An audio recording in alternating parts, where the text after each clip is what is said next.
இந்த சிறுவன் பெயர் அருண்.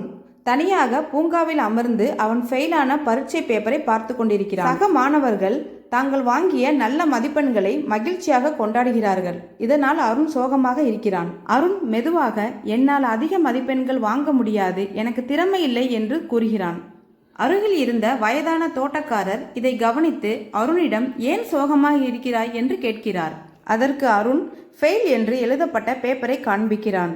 தோட்டக்காரர் புன்னகையுடன், இந்த அழகான பூக்களை உருவாக்க நான் எத்தனை முறை தோல்வி அடைந்தேன் என்று உனக்கு தெரியுமா என்று கேட்கிறார். ஒரு வாடிய பூவை காட்டி, இந்த பூ ஒரு முறை இறக்கும் தருவாயில் மீண்டும் மலர்ந்தது என்று கூறுகிறார்.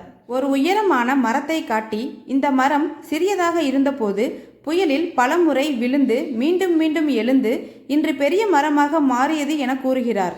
இதை கேட்டவுடன் அருண் கண்களில் நம்பிக்கை மின்னுகிறது.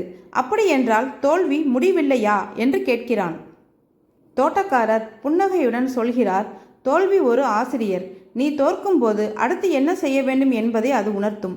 நீ வெற்றிக்கான வழியை கண்டுபிடிக்கலாம் என்று கூறுகிறார். அருண் நம்பிக்கையுடன் எழுகிறான், அடுத்த முறை இன்னும் வலிமையாக முயற்சி செய்வேன் என்று. தோட்டக்காரர் மகிழ்ச்சியுடன் சொல்கிறார், ஒவ்வொரு வெற்றி கதையும் ஒரு தோல்வியில் இருந்தே பிறக்கிறது என்று கூறுகிறார். இதுதான் இந்த கதையுடைய கருத்து.